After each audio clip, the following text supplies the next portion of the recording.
오늘도 진일보 합니다. 네. 네, 이렇게 또 오랜만에 뵙습니다. 2025년 4월 4일이죠. 윤석열 전 대통령이 헌법재판소의 전원 일치 결정으로 파면됐습니다. 그리고 그 순간 민주광장은 또 한 번 역사적인 순간을 맞이했죠. 예, 작년 12월 3일 비상계엄이 선포된 지 122일 만이었습니다. 네.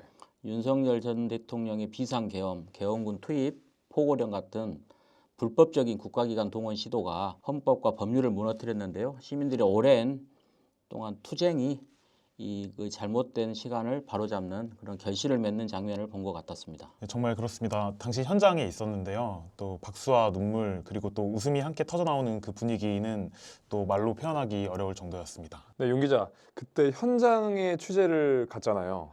네, 그때 분위기 어땠습니까? 민주광장 중앙에 대형 전광판이 설치가 돼가지고 함께 이제 헌법재판소의 판결을 지켜보기 위해서 또 이른 아침부터 한 2시간 전부터 이렇게 모이기 시작하더라고요. 그래서 계엄 반대 그리고 윤석열 파면과 같은 피켓을 들고 청년부터 또 어르신까지 또 그리고 가족 단위 시민들도 많이 보였습니다. 2,500명이 넘는 인파가 광장을 메웠고요. 또 파면빵이나 또 음료 같은 간식도 나누면서 서로를 독려하는 모습이 좀 인상 깊었던 것 같습니다. 그러면 헌재 선고는 시민들과 실시간으로 보셨겠네요. 네, 그렇습니다. 광장 중앙에 설치된 전광판 앞에 수많은 시민들이 모였고 또 헌재 재판관들이 등장하면서 이제 광장은 숨죽인 듯 고요해졌습니다. 주문 피청구인 대통령 윤석열을 파면한다.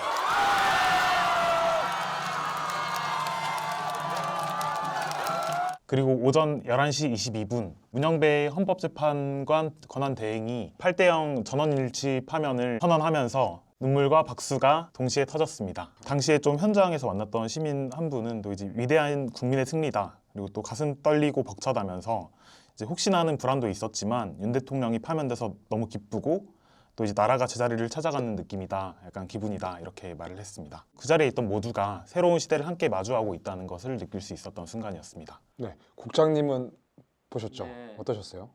저희는 마침 호회를 준비를 하고 있어가지고요. 헌법재판소장 권한대행의 이제 그 발표 계속 들으면서 제작을 병행하면서 이제 귀는 열어놓고 제작을 계속 준비하고 있었는데 처음에 절차적 정당성에 대해서 문제가 없다. 뭐 계속 가면서 이게 좀 좋은 쪽으로 방향으로 가는구나 느끼고 있었고요. 나중에 보니까 이제 차분히 그 유튜브랄지 그걸 다시 되돌려 봤거든요. 대통령 윤석열을 파면한다. 그 말을 계속 곱씹으면서 약간 저도 뭉클한 그런 감정을 느꼈던 것 같습니다. 네. 또 일과 함께 병행을 하다 보니까 이제 감정적으로 딱 와닿지가 않았던 것 같은데 말씀하셨어요. 현장에서 전남일보가 배포한 호회가 진짜 인기가 많다던데 부족해서 추가로 인쇄하기도 했죠? 네, 맞습니다. 저도 당시에 기사를 송고하고 20분 만에 민주광장에서 호회를 받아보니까 너무 신기하고 또 좀 가슴이 벅차오르더라고요. 또 이제 막 이렇게 호회요 호회 하면서 외치시는 분들도 진짜 많으셨고요. 그리고 또 이제 이렇게 들고 기념사진을 찍거나 나란히 기사를 읽으면서 역사적인 순간의 여운을 함께 좀 오래 간직했던 것 같습니다. 네, 호회를 직접 기획하신 우리 국장님 어떠셨어요?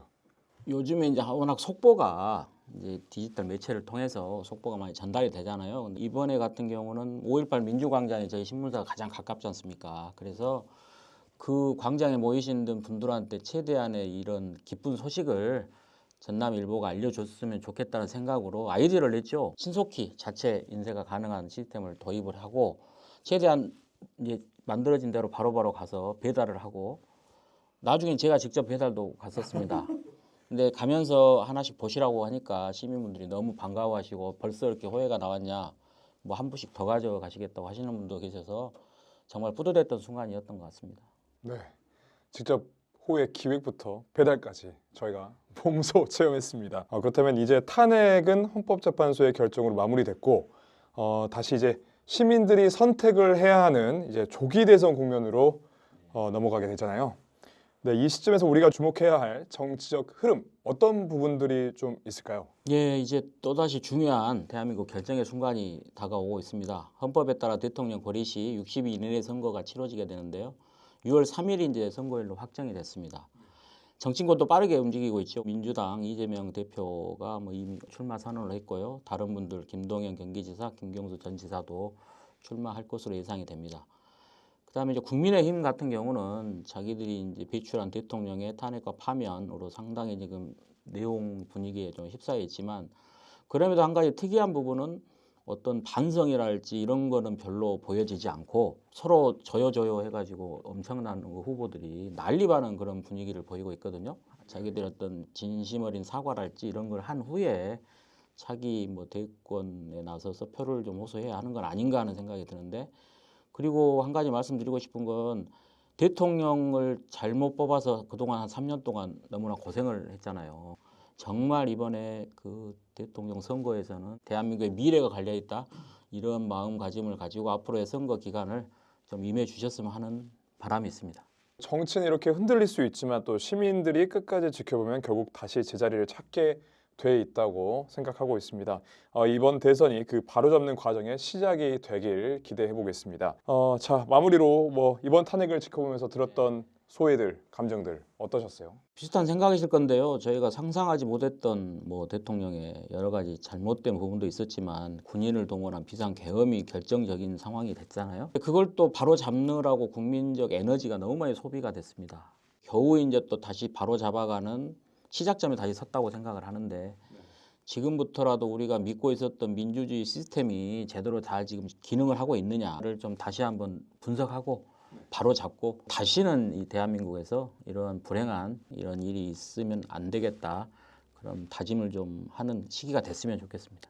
네, 우리 윤준명 기자는 어떠셨어요? 저는 특히나 민주화 이후에 태어난 세대로서 계엄 사태부터 탄핵 전국까지 좀 지켜보면서 이제 민주주의가 결코 당연한 게 아니었다라는 걸 좀 굉장히 크게 깨달았고요. 탄핵 이후에 5.18 사족제를 다녀보니까 이제 타 지역 시민들이 막 광주에 빚을 졌다 하면서 눈물을 흘리시는 분들도 계셨고 영령들에게 감사를 표하기 위해서 광주를 찾으신 분들이 많으시더라고요. 5월 정신 그리고 광주 정신은 결코 과거에 머문 것이 아니라 지금도 분명하게 살아 숨쉬고 있다는 것을 또 몸소 실감하게 됐던 것 같습니다.